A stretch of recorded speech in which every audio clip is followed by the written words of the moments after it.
우주의 지구라는 존재가 나타난 거, 네. 지구의 생성, 지금부터 46억 년 전이죠? 우주는 약 138억 년 전, 태양 포함해서 지구는 한 46억 년 전, 그리고 이 생명체는 약 38에서 42억 년 전. 자, 이렇게 오랫동안 네. 38억 년, 뭐 30억 년 이렇게 네. 오랫동안 이어져 왔지만 정말 서로 협력과 상생하면서 평화롭게만 진화한 거냐? 그건 아니라는 거잖아요. 그렇죠. 독실님이랑 제가 항상 치고받고 싸우는 것처럼 이 39억 년의 이 생명체들의 이 역사 속에서는 항상 이게 죽고 죽이고 멸종하고 살고 생존하고 막장 드라마보다 더 드라마 같은 일들이 많이 있었다. 네. 그래서 오늘은 이 대멸종에 대한 이야기를 나눠볼 건데요. 네. 지리학과 고기유학을 연구하시는 박정재 교수님. 저는 탤런트인 줄 알았습니다. 네, 박정재 교수님과 함께하겠습니다. 반갑습니다. 반갑습니다. 반갑습니다.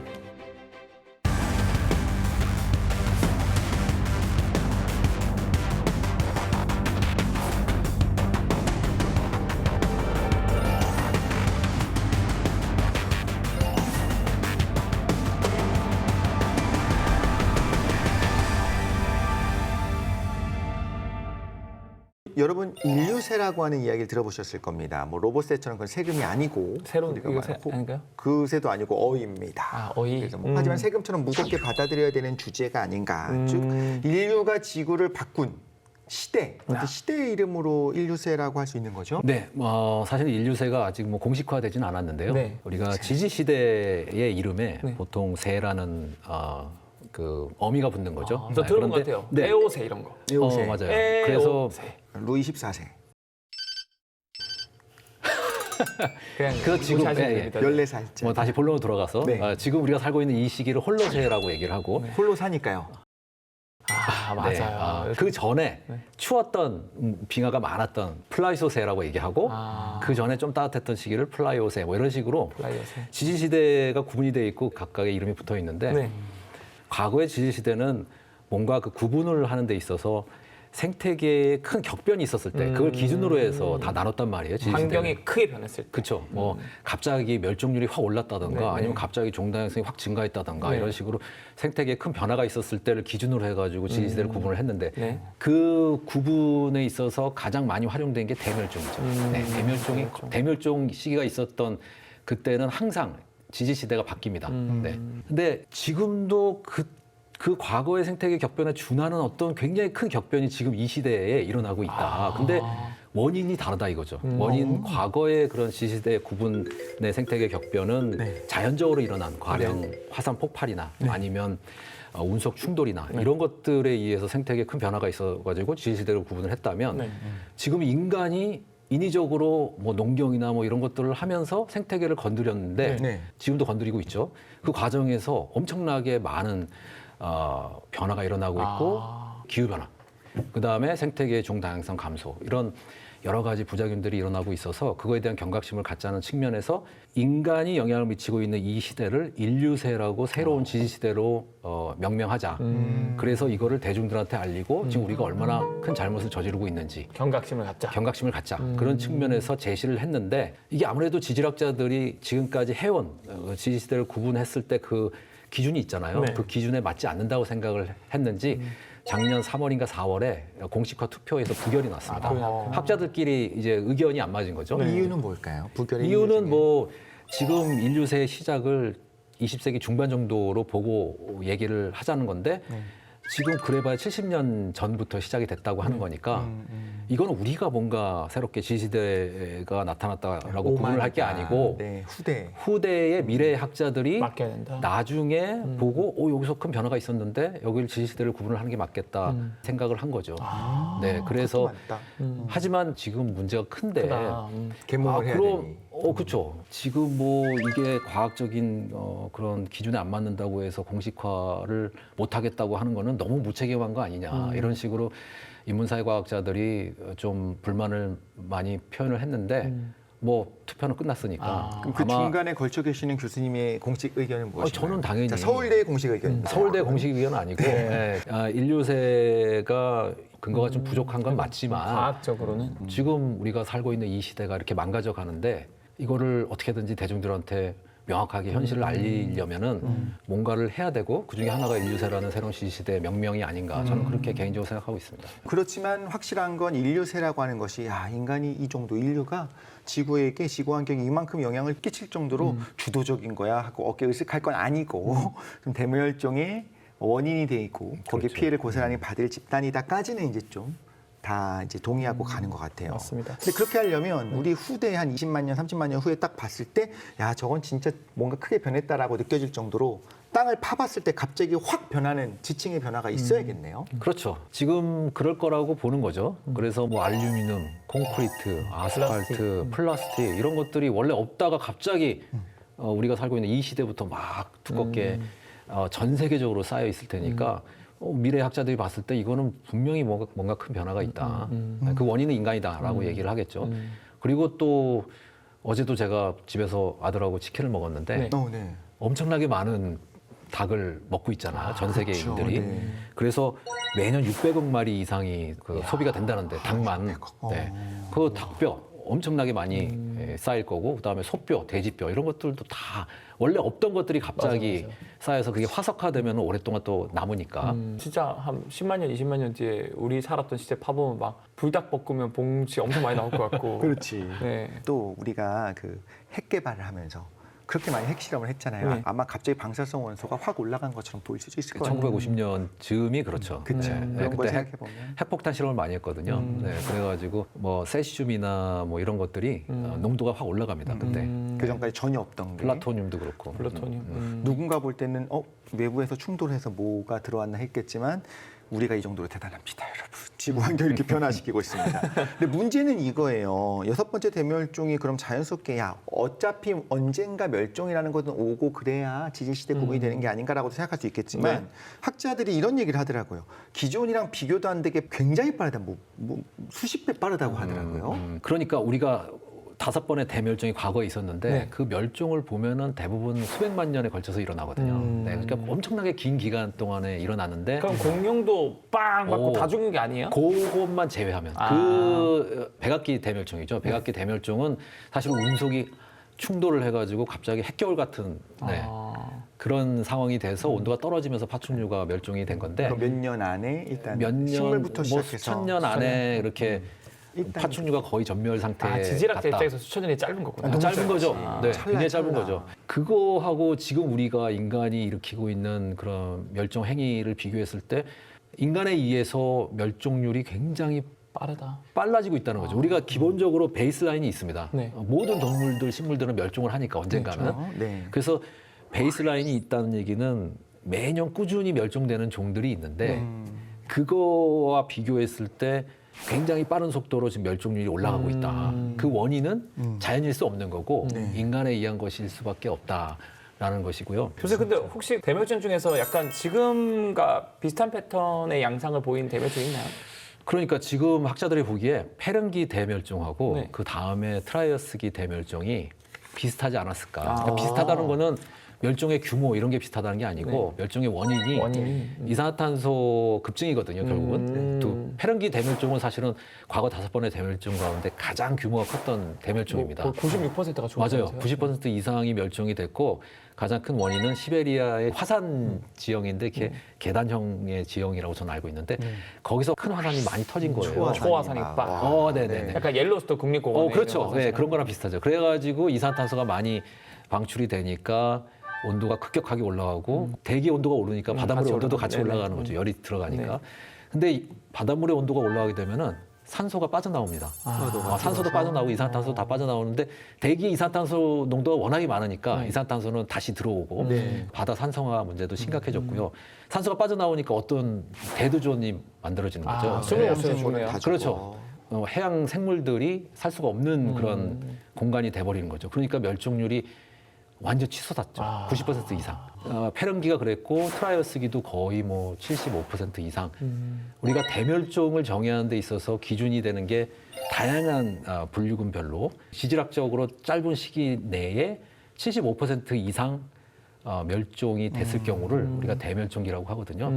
지금 현재 우리가 살고 있는 이 홀롯의 6번째 대멸종기라고 부르는 이 시기는 남아있는 우리가 알고 있는 종의 한 25% 정도가 위험하다. 멸종 위기에 처해 있다. 벌써 4분의 1이. 근데 문제는 뭐냐면 우리가 모르는 종이 더 많거든요. 사실 여러분 잘 아시겠지만 작을수록 우리가 아이덴티파이하기 어렵잖아요. 모르잖아요. 그러니까 멸종 위기에 처해 있는 종은 훨씬 더 많을 것이다. 그래서 2100년까지 한 3분의 1 정도가 멸종할 것 없어질 같다. 거다. 네, 그런 예상들이 나오고 있습니다. 그래서 아직도 3분의 2나 남았네 이런 생각하면 안 된다는 거죠. 아, 위험한 긍정적인 거죠. 의견 좋잖아요. 아직도 반 남았네. 이렇게.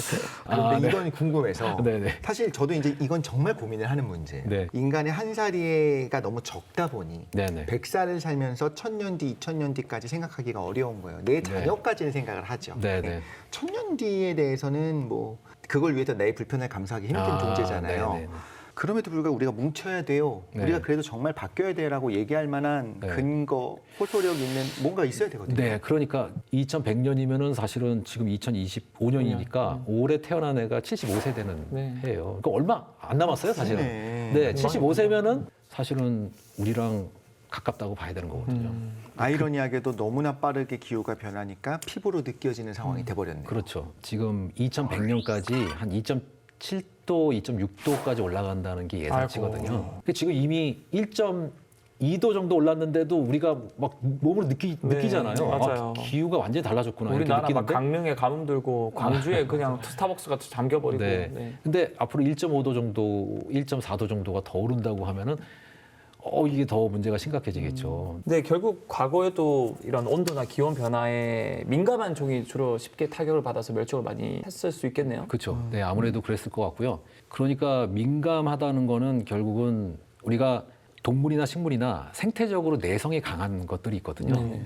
보통 그런 것들은 생애가 좀 짧고 번식 주기가 짧은 네. 자손을 많이 생산하는 그런 대부분 작은 동물들이나 세균들이나 뭐 이런 세균, 생물들. 바이러스, 곤충, 뭐 작은 동물들 이런 것들인데 그런 것들은 번식 주기가 짧으니까 돌연변이가 많이 절대적으로 일어나서. 많이 나오잖아요. 그러니까 환경이 막 변해가지고 교란이 심하게 일어났을 때 그때 잘 적응할 수가 있는 거죠. 최소한 한두 놈은 살아남을 놈이 나오니까. 그렇죠. 네. 네. 그런데 큰 동물들, 이런 동물들은 기본적으로 자기 몸한테 투자를 해서 경쟁력을 키우는 것들이거든요. 네. 환경이 안정적인 곳에서는 그런 게 유리하죠. 그런 동물들은 기본적으로 새끼를 적게 낳고 돌연변이가 좀 덜 일어나고. 그쵸. 세대가 길고. 세대가 길고 오래 살고 그러니까 환경이 변했을 때 적응을 못 하는 겁니다. 잘. 우리가 제일 먼저 죽겠네요. 그 우점종이라는 게 별로 이런 측면에서는 좋지가 않아요. 좋지가 않아요. 우리 인간 같은 경우는 과학 기술이 있으니까 저는 빨리 뭐 멸종될 것 같지는 않아요. 네. 근데 그러면서 주변을 황폐화시키고 과학 기술을 잘못 사용해서 문제를 일으킬 가능성이 있죠. 그래서 우리가 이거를 그러면 신중하게 먼저 고심을 한 다음에 움직여야 된다. 저는 그렇게 약간 생각을 그 합니다. 일론 머스크가 이런 지구온난화 막는 방법으로 아예 그냥 우주로 뭔가 이제 차폐막 이런 걸 많이 싸가지고 멀리 가면 멀리 갈수록 우리가 태양을 이렇게 잘 가릴 수 있잖아요. 그렇죠. 래서 그걸 딱 가리면은 태양의 일조량 자체가 줄어드니까 그림자가. 지구온난화를 쫙 줄일 수 있지 않을까. 네. 그러면 설국열차가 시작되네. 그러니까 아니 그런 건 괜찮아요. 차라리. 어떤 변수가 생길지 몰라 생태계에서 네, 네. 많이 반대를 한다고 하더라고요. 근데 그걸 할 수가 없을 거예요. 돈이 너무 많이 들어서. 근데 가장 위험한 거는 성층권에다가 인공적으로 뿌리는 거. 네. 그게 설국열차 네, 맞습니다. 네. 그럴 가능성이 있죠. 제가 봤을 땐 그냥 가만히 있는 게 중간에 가는 것 같아요. 그냥. 아니, 근데 뭔지 알겠다. 나대지 말고 가만히 하지 말고. 가만히 있으면은 또 바뀌는 게 없으니까 네. 지금 계속 문제가 확장되고 확대가 되고 있는데 참 어렵네요, 뭔가 이거는. 움직이긴 움직여야 되거든요. 그러니까 민감도를 좀 올려야 된다. 네. 그럼 저희 역할이 되게 사람들이. 중요하네요. 그렇죠. 그렇죠. 이 커뮤니케이터들의 역할이 굉장히 중요하죠. 사실. 저희가 잘못한 거네요.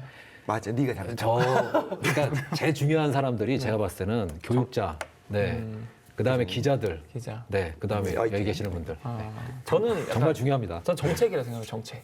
정책을 이렇게 만드는 사람들을 압박을 하려면은 일반인들이 다 이렇게 가니까 표가 중요하니까. 같이 움직여야죠. 그럼요. 그러니까 그 표의 의식을 바꾸려면 저희 같은 이런 메신저가 되게 중요하다. 맞다. 그렇게 생각합니다. 이것도 보시는 분들의 역할이 중요하고 네. 또 링크를 다른 친구들에게 보내주면서 네. 구독, 좋아요, 알림 설정, 댓글도 달아주시고.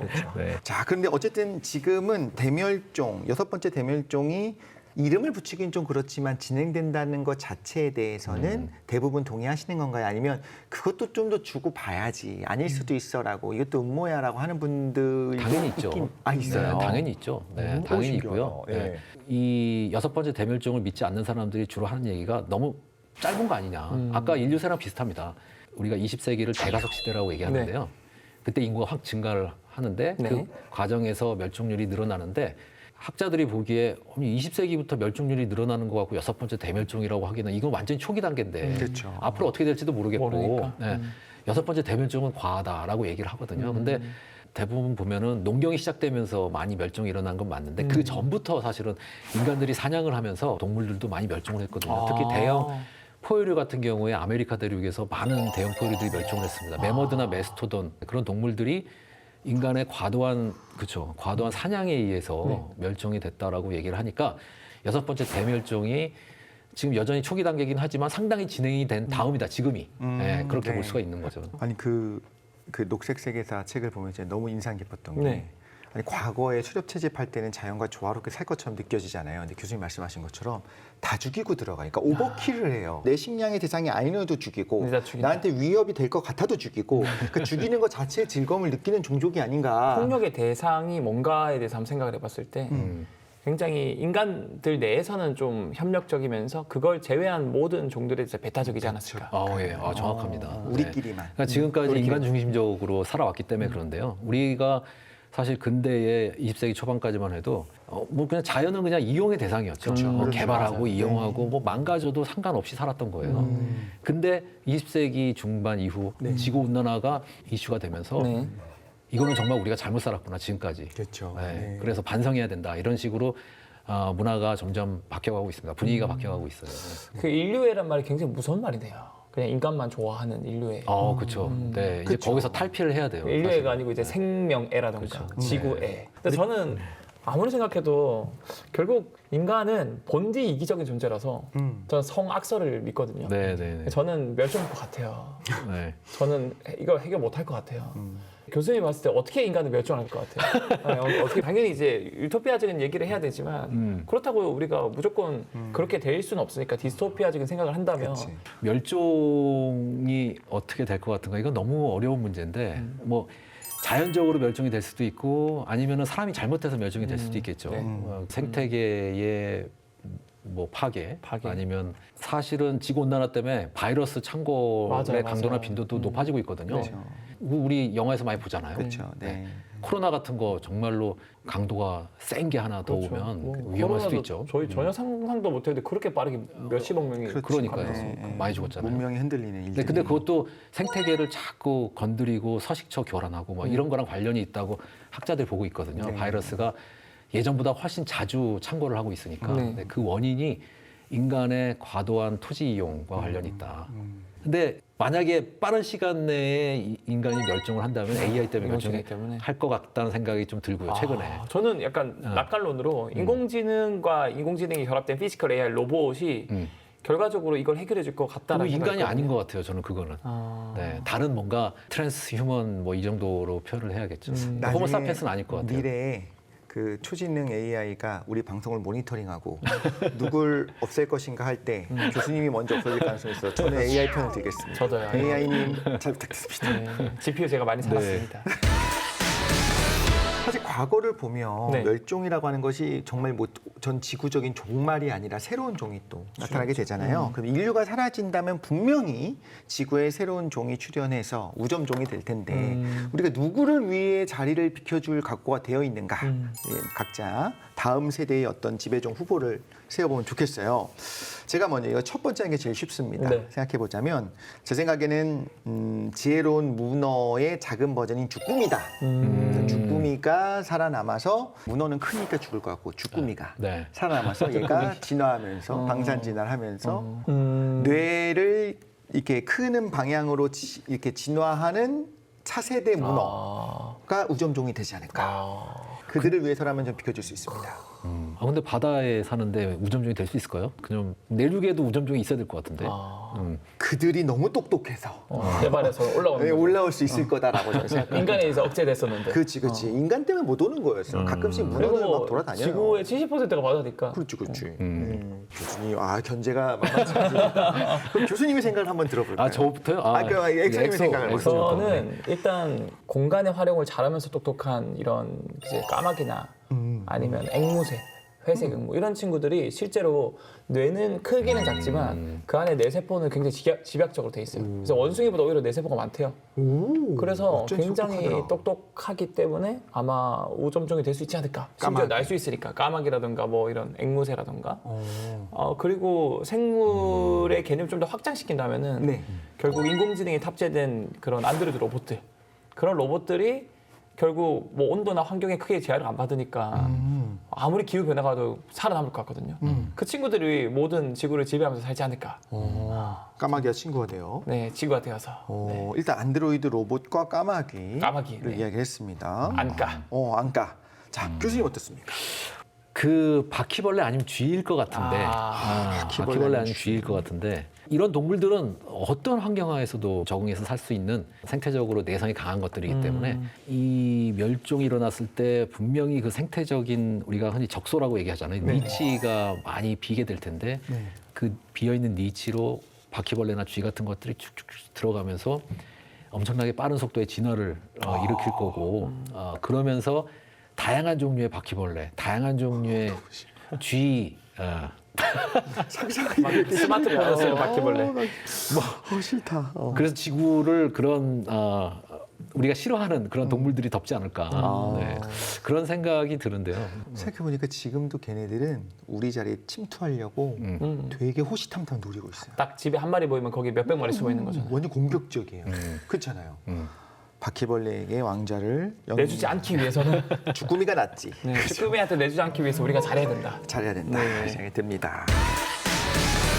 그러면 이 6번째 이 대멸종을 피할 수 없는 운명일까? 우리 인간은 좀 긍정적인 면이 없을까요? 네, 저는 생태계가 온전하게 유지가 되지 않으면 기후위기는 못 막는다고 생각을 합니다. 네. 기본적으로 생태계가 온전하게 받쳐줘야 우리가 그 생태계의 도움을 받아서 기후위기를 해결할 수 있다고 보거든요. 가령 뭐 아마존 우림이나 아프리카의 콩고 분지 우림이나 보르네오 섬의 우림이나 이런 우림이 없으면은 사실은 중요한 탄소 흡수원이고 종 다양성의 보호고 이런 데가 사라지면은 기후위기는 더 심각해질 거잖아요. 그래서 우리가 망가진 생태계를 최대한 자연과 비슷하게 복원을 계속 해나가야 된다. 그러면은 뭔가 길이 열릴 수 있다. 저는 그렇게 생각을 하는데 보호구역을 확대하는 것도 필요할 것 같고요.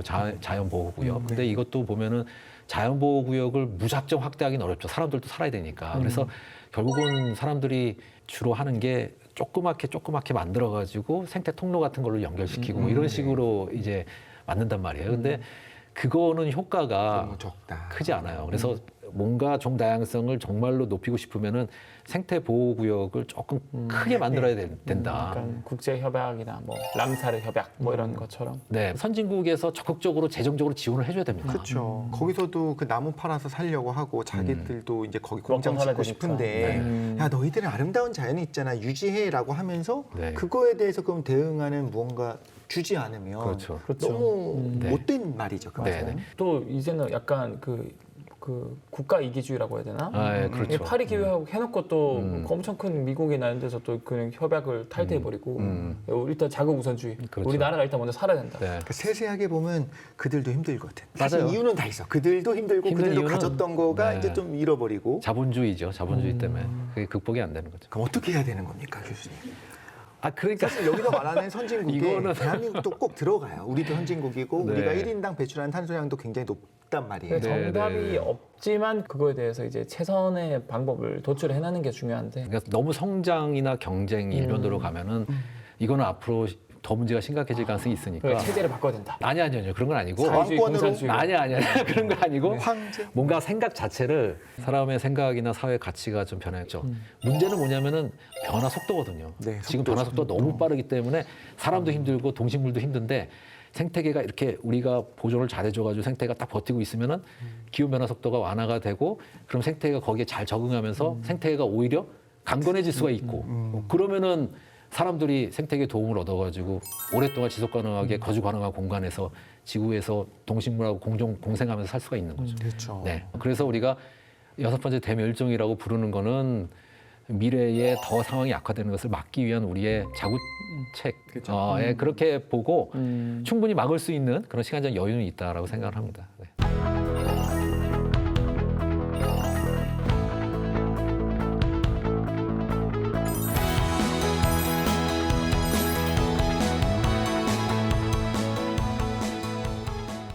오스트랄로피테쿠스보다 사람을 제외한 유인원들이 지금은 더 똑똑하다라는 그런 추정치가 있고요. 이제서 이런 유인원들이 구석기에 접어들었다. 이제 도구를 쓰는 유인원들이 나오고 있대요.